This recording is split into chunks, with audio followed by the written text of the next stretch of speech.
Hey, welcome everybody to Pro Mindset Podcast. I'm Craig Domann. I'm your host today. And my guest today is Allister Frost. Allister, welcome to Pro Mindset. Thank you for having me. I'm so excited to talk about future ready mindset and all the stuff that I get really buzzy about. Okay, so Allister and I are not in the same time zone. He's in the UK. I think we're about 8 hours difference, something like that. Allister is a future ready mindset thought leader, author, and speaker. And he works with business people that are struggling with keeping up with the constant, relentless change that we have in business and in life and in technology. So I want to just say, hey, today we're going to jump on a horse and we're going to ride it and see if we can stay on it with respect to understanding what future ready mindset is. So why don't you share with us what it is? Right? In a nutshell, future ready mindset is about putting in the work today so that your future, wherever that is, will be a little bit easier. I mean, that's in its essence, that's what it's about. There's a Chinese proverb, do you ever heard of this one? When's the best time to plant a tree? And the answer is 20 years ago or 30 years ago or something like that. If you want a tree, plant it 30 years ago. The second best time to plant a tree is today. Because, let's get on it now. And in a sense, that's what a future ready mindset is. It's about recognizing that there are inevitable changes and challenges ahead of all of us. There are things that we can probably, if we sat down and thought about it, we probably know there are things that are going to change in our lives. There are many others that we cannot predict, we don't know about. And, in the spirit of control the controllables, you can ignore those for now. They'll hit you when they hit you. But there are many other things that are kind of predictable. I mean, AI is a good example. Everyone's discovering AI and thinking about it. And some people are on it, some people are ignoring it. But we all know, if we're honest, AI is probably going to be a thing in the future more than it is today. And it's probably going to have some bearing or utility to our lives. So you could look at that as an example, and that's the sort of thing that you might want to get ready for.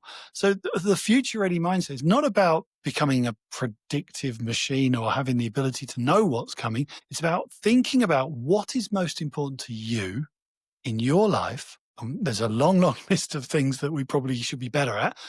Picking one thing and doing it. That in its essence is the simplest possible way of doing it.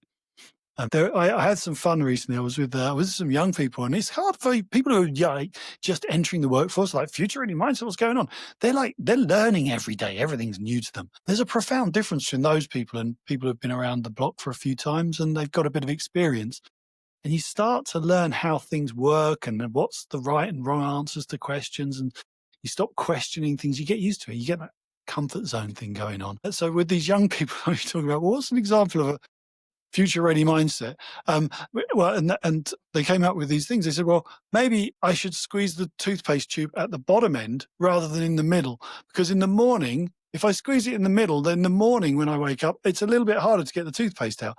I think that was a brilliant example of a future ready mindset in a very micro scale. It's about doing something today that will make your near future a little easier. Okay, so as a man, kids, wife, family, not single, no kids. What's your story? I'm married. I spent 20 years in the corporate world working hard. I have 2 kids. They're sort of kind of teenage grown up now. And I've been a speaker for 14 years now. I started off talking about digital marketing because that's what I did at Microsoft. I was sort of well known for being Microsoft's first ever head of digital marketing strategy. But actually, as time goes on, I'm less interested in the detail of how you do that stuff. And I'm more interested in helping people to keep up, because I've talked for years about, I've just been worried about this tsunami of obsolescence that I think it's approaching us. I genuinely do. For a lot of people, if you don't get on board, if you don't keep up, you don't start learning afresh and embracing the possibilities of the future, I think it could be pretty useless in the workplace very soon, because it would just feel almost like an alien environment, because there'll be faster technology, there'll be another new generation of people talking in crazy language and doing things in ways you don't understand. And I think for our parents and our grandparents, phase was easier to deal with because there was less change going on. But, certainly if you're middle-aged, you've got a few years behind you now, that transition is going to happen faster and faster and faster. And that can be quite an alienating and unsettling experience for a lot of people. So that's kind of my story, is how I got here. And I'm so passionate about helping people to stay relevant, stay buzzy about the opportunities that life can bring you. and don't feel like it's too much. I can't keep up. Oh, woe is me. I'm a victim to change. That sort of stuff. I want to get people past that. Okay. So let's help you speak about it. You obviously got a program, you got a framework. Let's help people that are listening right now. What is the first, what's the best first step that someone could take, regardless whether they've been working in the workforce for 30 years or for 30 days? What is that first step? All right. So I've built a process. I call it the ready or ready growth cycle. And I'm going to refer to this because it's the most simple thing I've ever come up with. It's a 5-step process around something in the middle called personal mission. And I want to start there because the answer to your question, I think, is there. We've known about growth mindset for nearly 20 years, actually. It's only 20 years. It's extraordinary. Carol Dweck wrote her book about growth mindset just under 20 years ago. Prior to that, when I went through education and when I was a young man, fixed mindset was the sort of dominant way of looking at people, was to say, right, your societal environment, the way you've been brought up, the education you've had, you're limited. You can only go so far. And that was the dominant way of thinking, which just seems ridiculous by today's standards. Then we got growth mindset. And that sort of taught us that, okay, with application, perseverance, hard work, anyone can learn anything. Anyone can sort of get good at anything, within the limits of your physicality, of course. But the problem with that is 20 years on, if it were true, we'd all be, I don't know, astrophysicists by now, wouldn't we? We'd all have grown. We'd all be so amazing. And the reality is we're just more and more busy all the time. So the thing in the middle of my model that helps is your personal mission. It's reconnecting. I think this is so important with the heartfelt reason why you do what you do, your job, your life. What is it you do in the service of others? Many of us are driven by money or a bigger car or promotions or status or whatever. But fundamentally, if you want to lock in and remain useful to the world through all the crazy that's going to come in the years ahead, I think you need to reconnect with what you do in the service of others. And that means just thinking about the downstream consequences of your contribution to the world and recognizing that, if you're doing something useful, at least somebody's life is getting a little bit better. Somebody may be able to get a job, get a home, get married, adopt kids, who knows what it is. But there's a lot of stuff that happens, not directly as a consequence of what you do, but if you didn't do your thing, you would make that thing a little less likely to happen. So when you recognize and realize, it's not, I'm not my job title, actually, I'm making the world better in some way, then that can be the fuel, I think, for your growth mindset. That gives you a reason to want to try, to want to grow, to want to learn, to want to keep going, because it's going to get really crazy in the years ahead, as we're already seeing with what AI is doing to us. And that's before we get to quantum computing and all the stuff that will follow. So personal mission, lock on, believe in something bigger than your job title and use that as the fuel to say, right, I want to make a difference to the world, and I'm therefore going to make the effort to keep up and be useful for as long as possible. How do people discover, figure out, or declare what their personal mission is? It's really hard. And actually, what I find is that the more experienced people are, the more senior they are, the harder it is, because you get more, you become the corporation. If you work for a company, you start to, my values are this, my mission is this. It's no, that's not just that's an amalgamation of all the stuff. I believe everybody in an organization is different. We know that obviously they are, and actually should bring their full selves to work. So let me give you maybe an example. When I joined Microsoft, I wanted to work on, cool and sexy products like Xbox or, something clever with Hollywood or smartphones. And they gave me email as my product. And I was in charge of marketing for Outlook and Exchange Server, the least loved products on the planet. And I was pretty depressed by that. And then I stopped and looked at it and I thought about it and I realized, okay, it's not a cool or sexy emerging technology, but, and this is where I discovered my personal mission. Everybody uses email. Everybody hates email. We're all really bad at it. Now, if I could make 1% of the world 1% better at doing email, that's an incredible contribution to planet Earth. That's probably a gross domestic product gain bigger than some countries. I mean, genuinely, we are so inefficient with email. And I recognized that actually, I had to sell licenses and achieve a revenue target and all that sort of stuff. But I used to get out of bed in the morning and if anyone asked me, what do you do? I said, I make the world better at email. And I was driven by that passion. I want to make everyone better at email. And I realized that was something that I could I could make a meaningful difference too. But more importantly, it would also help me achieve the goals that Microsoft had set me. I would get more people upgrading to the new version and spending money on licenses and all that stuff because they wanted to unleash the productivity in people. So if you're looking at your work, one of the things that I think sometimes can help is to reset the way you frame it. I used to think for 20 odd years in the corporate world, I thought that a company employs me to do a job. And that's kind of transactional and true. But the minute I realized, hang on, I can look at this a different way. I can actually think I employ my company to allow me to do amazing stuff. And the minute you do that, suddenly you've got more power, you've got more agency. I employ Microsoft so that I can make the world better at email. Because if I sit at home in my pajamas, I'm not gonna do that. But if I work for this company and I employ Microsoft, that's the thing that gives me the platform. That's a mindset shift that's really powerful. And because you suddenly realize that you're not just a cog in the machine. You can do incredible things wherever you work, whatever you do. So personal mission, you find it by really questioning what do you do and who are the downstream benefactors of your work? Who benefits when you do a great job? And think about them. And very often it is, you do have to think right down the chain and recognize maybe there's a kid that gets a better education because their parents can feed them well and clothe them well because I sold the right insurance product to them or whatever you do, Well, here's the way I look at that, Allister, is the idea that personal purpose, personal mission is really separate from what you do. And then you integrate it into what you do because a lot of people get fired, laid off, downsize, all these different things, M&As and different things that happen. And they go through an identity crisis because they don't know who they are because who they are is what they did. So I feel like personal mission is even narrower than what you do. So like for you being at Microsoft, it's something related to making the world a better place and you're doing it through email. And if you're not at Microsoft anymore, you'll do it through something else. And I so like that. does that You're make right. sense?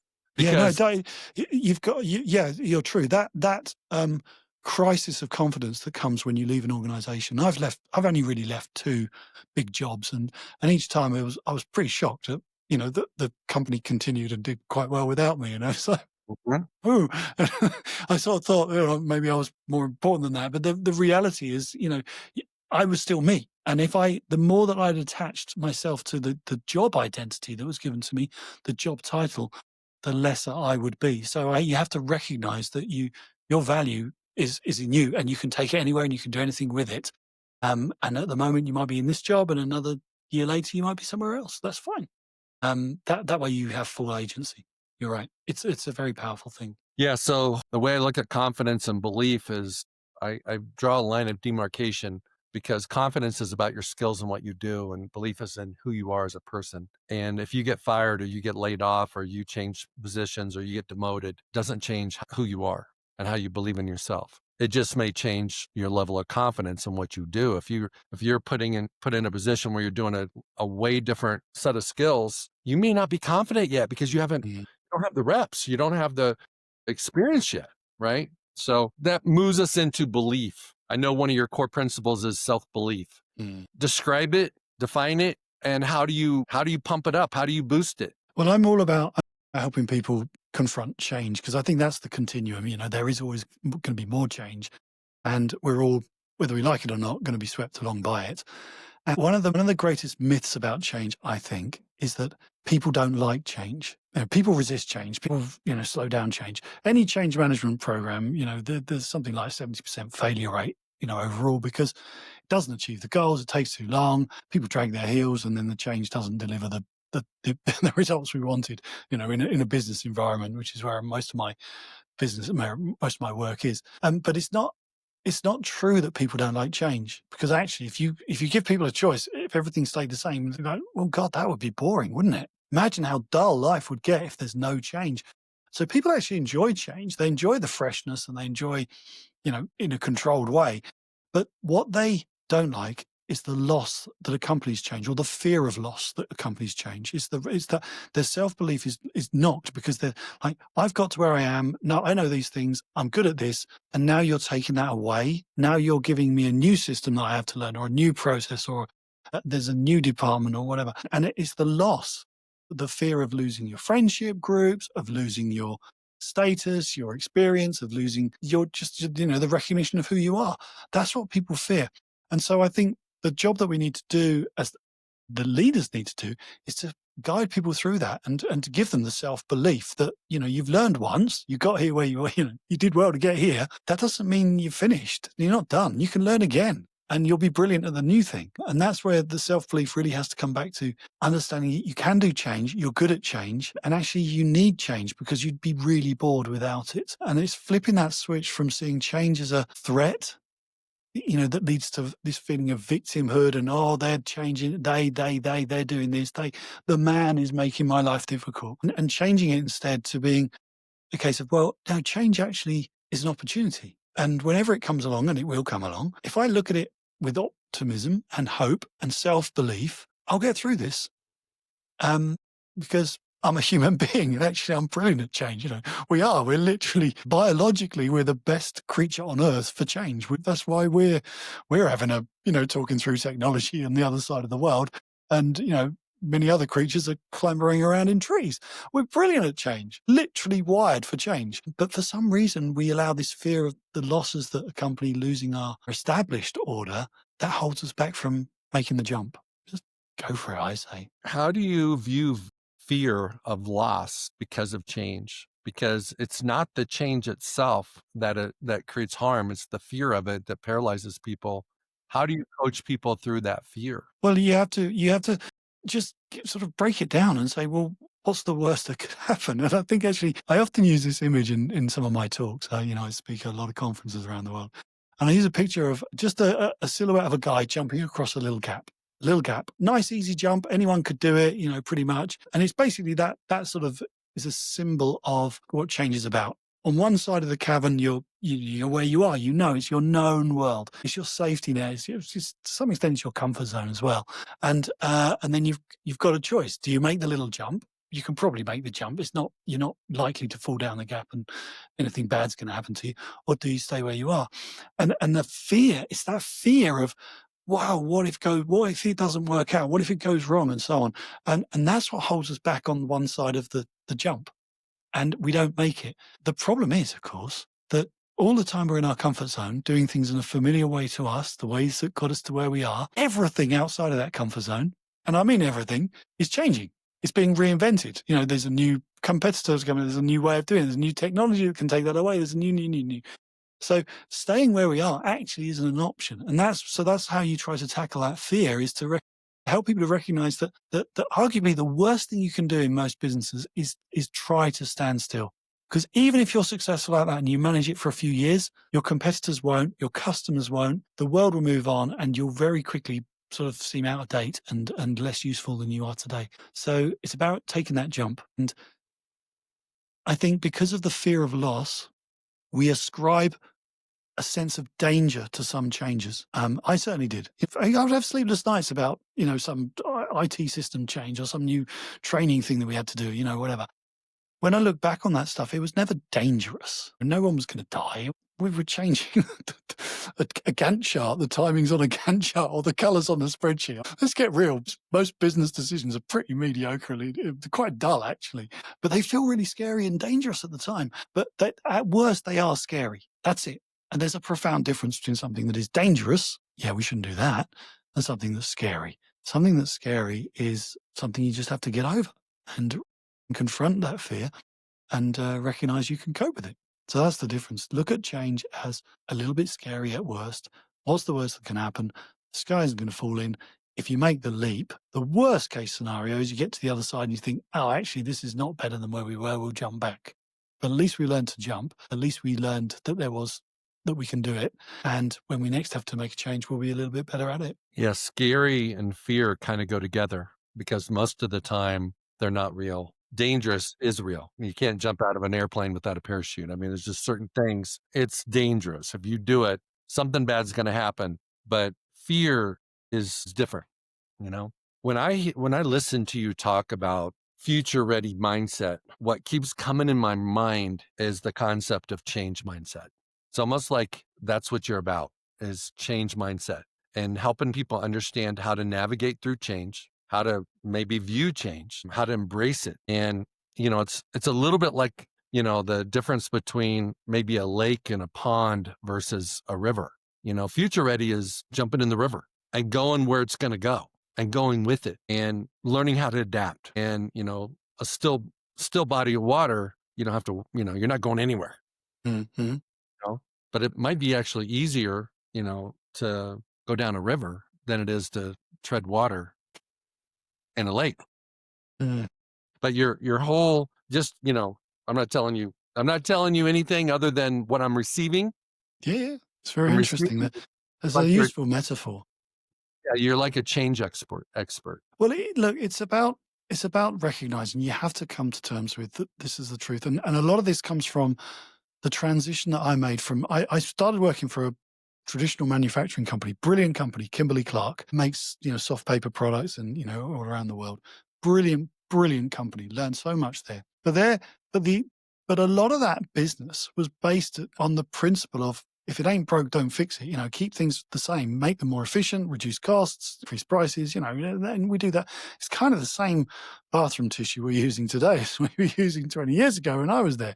But then I went to Microsoft, and that's where Bill Gates at the time was telling everyone, today, if something works, it's obsolete. And that was such a profound difference for me. It really made me think again, because I'd grown up on, if it ain't broke, don't fix it. So let's keep things the same. Let's just be so steady as we go.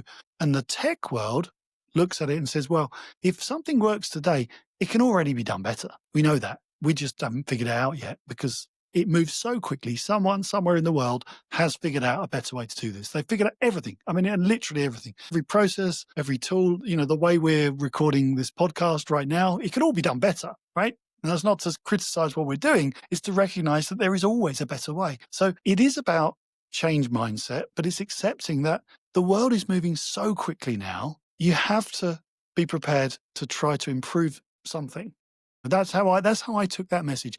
If it works today and it's obsolete, I have absolute permission, therefore, to change something today. I can improve something. I should look at my world. I should look at what I do. What could I do better? I can't change everything, but I should change something. And that's where really the difference between a change mindset is, we have to change. A future ready mindset gives you the agency. It says, I am the person who is best placed to make a difference to the world through the lens of my personal mission, because I really care about this thing. And I'm going to make one thing better. And it really is about doing one thing at a time, focusing on it, learning, and then using your human superpowers, as I call them, things that the technology cannot do, really leaning into the things that make you uniquely human and special, and using those things to explore what the possibilities could be, what the improvements could be, and to bring them to reality within your world. Okay, is one of those superpowers curiosity? Yes, of course, it is, because tech cannot do that. I want you to embellish on why curiosity is so valuable to people, how it affects our decisions, how it affects our mindset, how it affects how we look at situations. You be the expert of curiosity and share for us what that means. Everyone's talking about curiosity because we recognize that we need people to be curious about possibilities. But that's often as far as it goes, certainly in the business world. And no one actually says, well, how could you be curious? What's the technique for doing that? And the truth is that you're in a world that moves as quickly as ours does today, and it will move even faster in the future. Your experience, what got you to where you are today, may well be the enemy of your future, because your experience tells you how things should be, right? It tells you what the right answer is. It means you've tried things in the past. You know that works or doesn't work.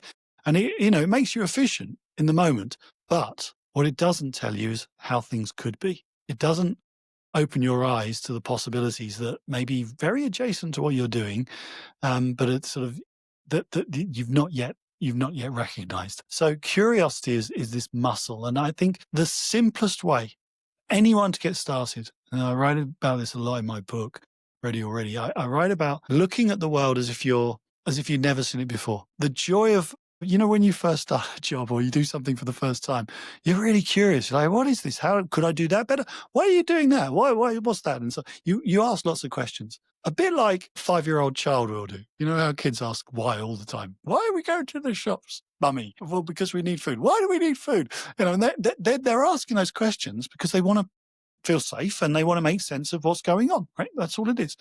But obviously, when we become adults, we very quickly learn that asking, daft questions makes you look daft. And so we stop. And the ability to have the courage to ask naive questions of your reality is the fastest way I know to unlock raw curiosity. So what I suggest for, for anyone who's sort of following us on this conversation is next time you go into work to a place you're familiar with, go in like it's your first day at work.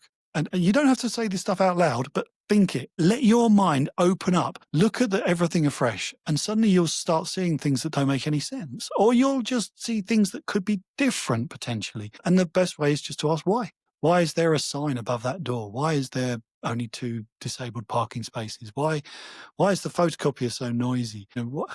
Why is there nowhere to put your coats? Whatever, they're very low-level examples.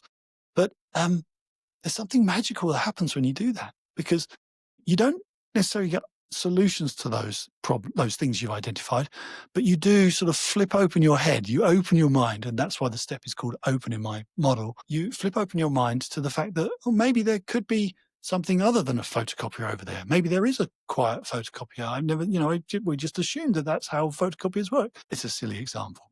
But you get what I'm going with this, is suddenly you start questioning things. And the one that I asked at Microsoft, I still remember, but it just makes me laugh every time I think of it, is I said in a meeting in front of all my team leaders, team members, why is the Monday meeting always on a Monday? And it was a beautiful question that came from a place of naive curiosity. It's like, why is it on a Monday? And people looked at me like I'd gone mad, but actually, because it's the Monday meeting, boss, that's why it's on a Monday. No, but why? Why? And we didn't, the minute we asked that question, it opened our minds to the possibilities. It could be something different. Maybe it's not a meeting. Maybe it's on a Friday instead. Maybe it's once a month. Maybe, we go hot air ballooning instead. It could be anything. So that curiosity thing, if you want to get good at it, the key is to do the curiosity separately to the creativity. What we tend to do is we'll say, why is it on a Monday? And we'll instantly sort of go, we could do this, like I have. We'll start coming up with solutions. We'll solve that problem. That's the default setting for human beings. But actually, just revel in that openness of ambiguity that a naive question asks. Because when you make that space, you start to realize that there are possibilities beyond what you currently know. And the status quo actually doesn't make a lot of sense a lot of the time. There are, frankly, so many things we do in business that when you actually ask the question, why do we do that? It's completely nuts, because it's because of this, there's all these systems and processes. It has to be done that way. We have to send everything out in triplicate because that's what we do. Why? And the minute you ask that why, you start to realize, there's 1,000 ways of solving this problem.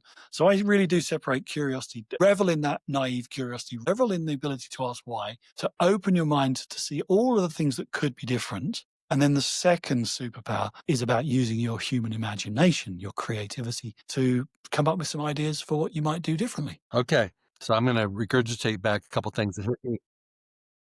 I'm speaking a lot here, aren't I?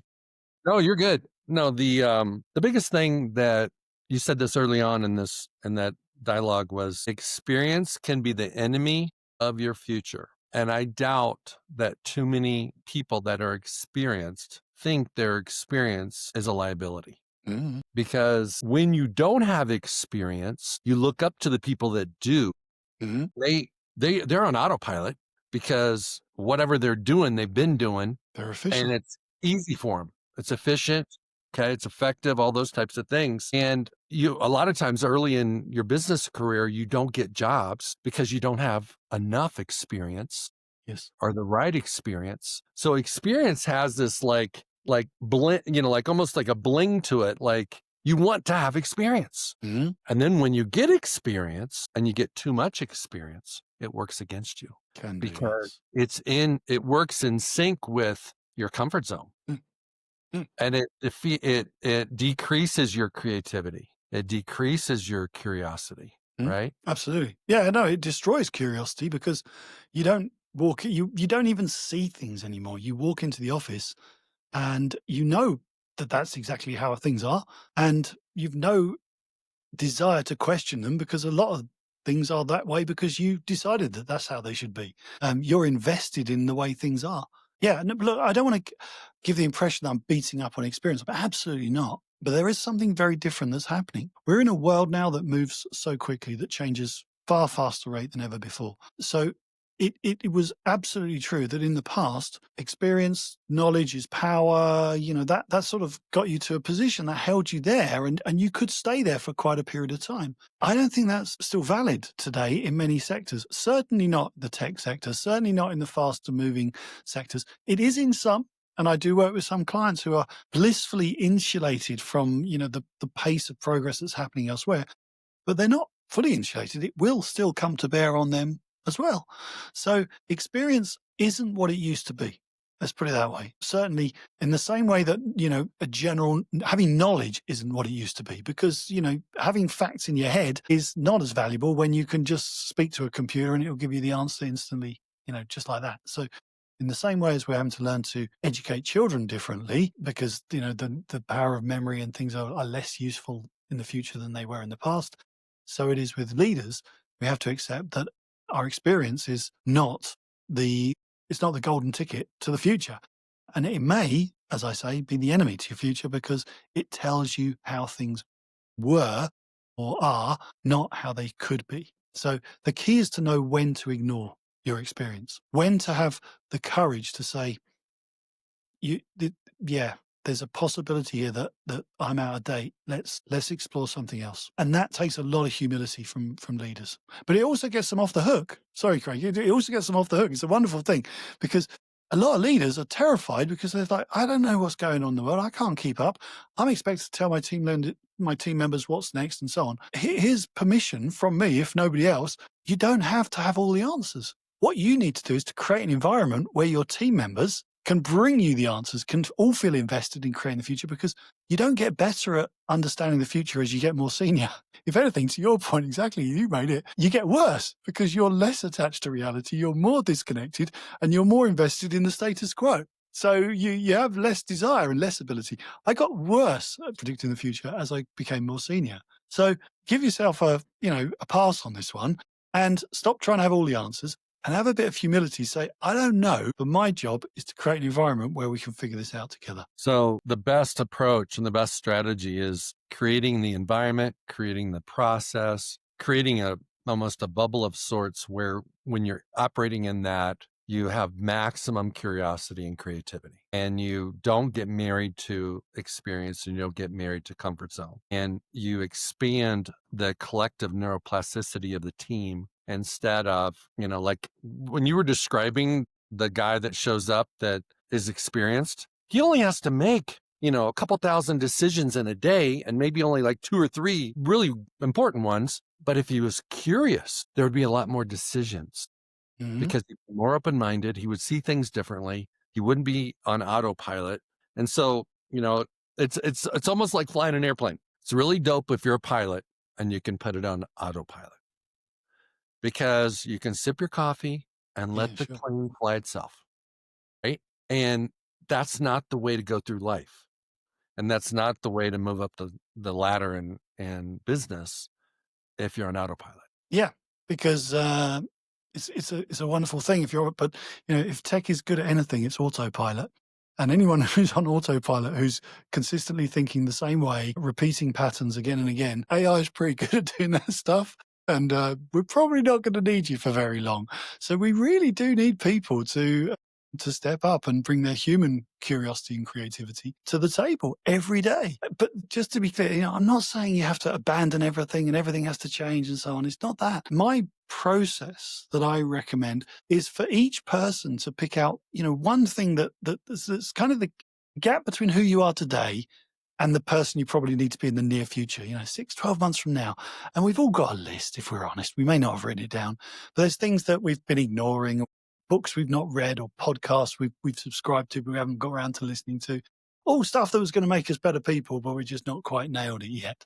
Well, get all that stuff, make a list, and just pick one thing, because I'm not saying let's burn the farm and just reinvent everything. No, I'm saying pick one thing that you think is important and then put it through this process, learn about it, be curious, be creative, talk to people, which is my final superpower, is communicating really well with other people, because human to human communication can unlock incredible ideas and incredible possibilities, far more than, person talking to a computer can.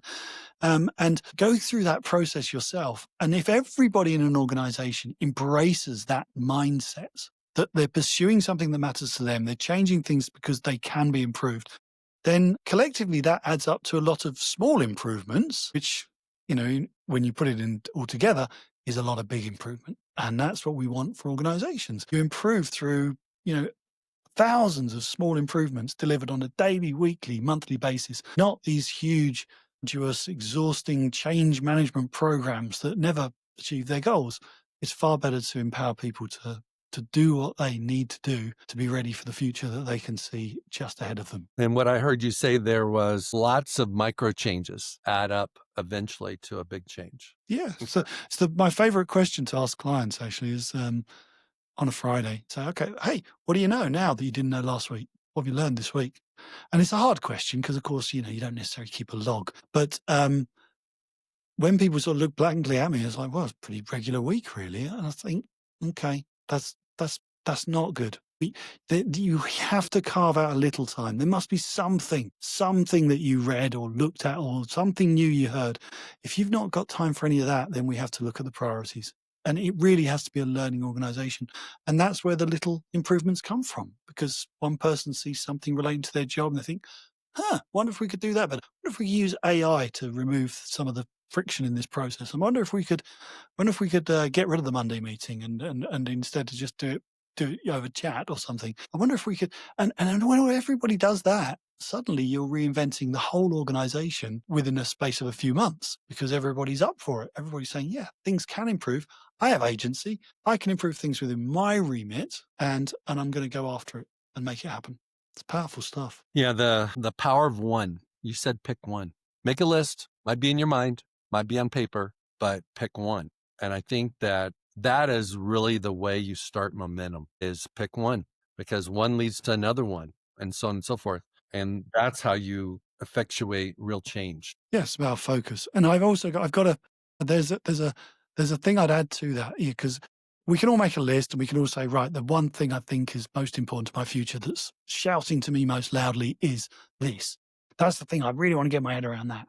And we can go off and do it. But I've put a check step in the process that I write about in my book, because I used to have a boss who would come into meetings and he'd always have loads of ideas. He's like, I heard about this. I heard about this new thing over here. And we'd all be sort of scribbling down, well, we've got to do that. We've got to do that. We've got to do that. And it was exhausting. It was like, I liken it to, watching a dog in a room full of squirrels. He was just chasing all of these shiny objects, all this chasing squirrel stuff. What you need to do is recognize that sometimes the thing that you think is most important to your future today, when you start to get into it, you start to learn, you start to, play around with it and think and discover what it's really about. Actually, it turns out not to be the most important thing. It's easy to pick up the wrong shiny object. So I've got a step in there that says, once you've got your thing, learn all you can about it, off your own back, learn properly. Don't just go to AI and ask Google to give you the answers, because we're all getting lazy. No, read a book, go to a conference, speak to an expert, listen to a podcast, do something that really will immerse you in the subject, and you start to really hear interesting things from different people, and then choose your reaction to it. Choose whether it is your thing or not, your one thing. It's always worth doing that check step, because far too often there are so many things that we could do. The worst thing you can do is try to do lots of them. So we're ruling that out, because we've got this power of one thing. But secondly, it's make sure you got the right one, because if you've picked the wrong thing, you can lose a lot of time, a lot of cycles pursuing things. And it's like, do you remember when virtual reality headsets first came out? I remember that was like a thing, and I'd go to a lot of trade exhibitions and things like that, and you see them everywhere. All the stands would have these daft virtual reality experiences on them, because it was the latest, greatest thing. Well, of course, they were all crap. And they were all, none of them gave you a useful experience, but they were shiny objects that people thought, we can do this. And you go to any trade exhibition, you'll see shiny objects everywhere. People have like, are we going to do this to look cool and different? And I want people to avoid those moments so that they think about something properly before you go all in on it, because life's short. Don't waste time chasing the wrong squirrel. I simplify that. Check step is what, why, and impact. And you pick your one thing, that's the what, and then you have to have a purpose behind it. It's got to be in alignment with who you are and what you're trying to accomplish and what you're trying to change. And then how does it show up? What's the impact? And if you're not getting the right impact, you got the wrong thing. And I think the driver is, it's not on the thing we want to change. It's on the impact that we want to make, whether it's on our health or whether it's on our finances or whether it's on our time, whatever it is, there's a zillion different things. It's the impact. And impact is almost synonymous with change because there's no impact without change. Yeah, nice. I like that. It's true. There are many ways of looking at this. As long as you're thinking about it, as long as you're not just knee jerking from one thing to the next or doing robotically what the boss or what you see somebody else doing, as long as you're thinking for yourself, I think you've got a huge head start on a lot of people. It really is that simple. And what people like you and me, what we try to do is give people a framework to do it so they can get started and then hopefully stick at it. Because if you have a go and you learn and you get better at it, you're going to progress so much quicker than anybody else. It's really powerful when you find a system that works for you and you just keep going at it again and again and again.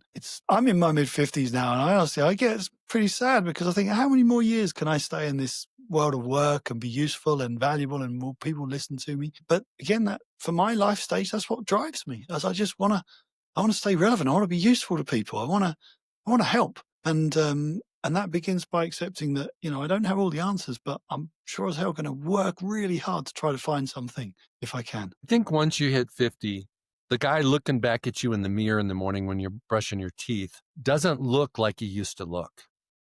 But the fire inside can be burning hotter than ever. And you get to decide, are you going to play the inside game or the outside game? The outside game is what you look like. It's what you think other people think of you.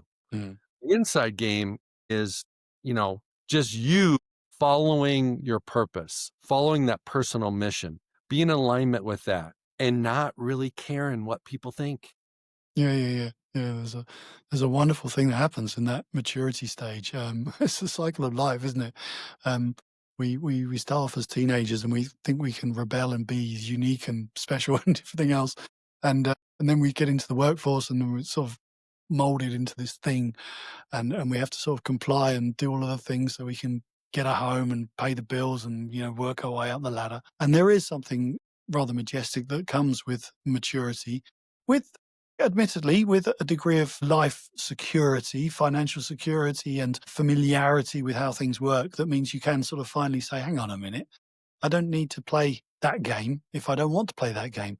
I can be myself. I can have my own opinions. And yeah, I can actually say what I think. And there's so much value in the older population. It's a tragedy that we don't value older people as much in the workforce because they have remarkable resiliency and extraordinary ideas, but they do have to keep up. And that's why the future ready mindset is there for them. Well, I agree with that. And I have some fun conversations with my kids. And there's, a 30-year age gap between my kids and us or myself. And, I have to stay on my toes because they don't care about history and they don't care about experience. And both of them have relevance, but they're not everything, because of the change that's going on in our world and everything. And the speed change is faster than it's ever been. Okay, before we wrap up, you've already touched on some of this, but I want you to package it, put a bow on it, and deliver it to our audience, which is your ready already growth cycle. And I want you to just kind of give us the best explanation of what it is, how you created it, and what kind of impact people are going to see if they use it. All right. So I came about this thing. I've had various models over the years, and I've simplified it and simplified it and simplified it again. I don't want people spending time trying to learn a new complicated process because I want them to get on with living their lives, and because it moves too quickly. So I've created a process that's the distillation of the things that I did and I think my team and I, did together over the years at Microsoft and in other places, from what I've learned from other people, it is the simplest way that I know for people to get unstuck at work and to come up with fresh ideas and to feel re-energized by the possibilities of the future. And so it is a 5-step process that is a simple cycle, already growth cycle, as I call it, built around the center, which is your personal mission. So we talked about personal mission. That's the heartfelt reason why you do the job that you do in the service of others. So it's really valuing and identifying the difference you make to other people's lives, not just your colleagues, but, downstream, get that. And if that's something that you can feel excited about and you can care about, then you're ready to start. Then you've got 5 steps around the outside, which are follow is identify the gap between who you are today and who you need to become. Make a list of the things that you need to know that you need to be a little bit better at in the near future. Just write a long list. There'll be loads of them. Some will be about your family, some will be about life, some will be about your work, but write them all down. And then pick the one thing that really sings to you most loudly, the thing that you can't put off any longer. You've got to get started. Then you go to react, you learn all you can about it and learn creatively, learn in imaginative ways. It really doesn't take much to learn to know a bit more about a subject than your colleagues at work. So, you'll quickly become an expert in this thing. But learn enough to sort of make the decision, is this thing relevant to my future or not? Do I want to go forward with it? If you do, carry on. If you don't, just go back to your follow list and pick the next thing that's talking to you. Don't waste time chasing the wrong thing. And then you employ the 3 human superpowers that technology, AI, large language models can never do as well as your brilliant biological brain. And that is looking at that thing with naive curiosity. So asking why a lot and really are seeing the possibilities for your current status quo, how you might change it. Really look at it with absolute curiosity so that you start to open up opportunities in your mind. Then you use your human creativity to have bigger ideas than you believe are possible, to go bold, to be really optimistic, to ignore the constraints of budget and reality to some extent, but to just dream a bit, dream about how good this thing could be. The problem with creativity is that breakthrough creativity is never concerned with outside validation, right? But the problem we have with most creativity is we filter it and we censor it ourselves. We have an idea and we think, well, the boss would never agree to that. And we kill it ourselves. We kill our own ideas. Crazy. So this process of saying, no, just indulge those ideas, goes on those flights of fancy. It's fine. You don't have to have a good idea. You just have to have something big on something to start with. And then the third superpower is where you get a few of your friends, a few friendly faces from work or people you trust, and you share what you've been doing. Tell them the steps that you've gone through in the cycle and say, I've got this idea. I think there's something here, but it's a bit rubbish. Can you help me? And the key thing is that those people need to understand the rules of the game. They need to say yes and not because or no but. They need to be additive and constructive and try to help find ways to make your ideas into something that's practical and realistic. And then you can shift from, this sort of what if phase into, well, let's try. And then you can go to the boss to get the budget or whatever you have to do in your world to make that thing a reality. And that's the 5 steps of the process. And then you go back to your list, you put a few new things on there and you pick another one and you go again and you go again, and you go again. It basically is a process that means you can never feel stuck at work. You're always exploring one thing that might be useful to your future. Some will be great, some will be duds, that's life, but you're always trying, you're always chasing, and you're always trying to stretch yourself and grow and learn. The impact that it has on people is it frees them up from feeling trapped, from feeling like they can't be useful in the future, that change is happening to them rather than by them. And that's a really profound change for a lot of people. That's fantastic. Hang on one second. That is awesome, bro. That is awesome. I was processing your process while you were speaking, and I think it has a multiplicity of application. It can be applied to everything. It can be applied to personal growth. It can be to your health, non-business stuff, and then it can work applicable at work as well. Sure. It's applicable if you're an entrepreneur, if you're a coach. Doesn't matter what you do. It could be a teacher at school. It's really identifying the gap. It's identifying the where you're at now from where you want to be and going to school, learning about it. Yeah. Walking through your superpowers. No, I love that. That is, I love frameworks. I love structures. I love processes. And in this interview today, I've learned, I probably don't know all the details, but I've learned your process. So that's your gift to me. It's my pleasure to share it as well. I do this because I genuinely want to help people to stay relevant and useful in the workplace. I've been lucky to go from a traditional business to a high-tech business and see the chasm between those two and the mindsets that exist there. And since then, last 14 years, I've worked with incredible companies around the world, and they're all on the spectrum of, how capable they are of coping with change. And I don't want anyone to get left behind in that, because I think, technology is not the be all and end all, but it's not going away. It's going to have some effect on us. And we need to be able to sort of approach our lives with the same energy and progressive thinking that technology is having on all of us. And if we can do that, then a few more people will stay relevant and useful and be able to chat to the younger generations about what they did with some relevance, rather than just being the has-beens from another generation that no one wants to listen to, because that's not a great place to be. We don't want to go there. We want to be useful and valuable for as long as possible. Well, it sounds like your Ready Already process is designed to help people cope with change. But what it's really designed for is to help people change with change. You've got to learn to True. change with change. Okay, somebody out there is listening. They want to check you out. Where can they find you? You find me online. The easiest way to find out about the process and the stuff we've been talking about is to go to readyalready.me. So that's ready already, one word, obviously, no spaces, .me. And that'll give you a bit of the process, and you can then look me up. And do get in touch. I love hearing from people.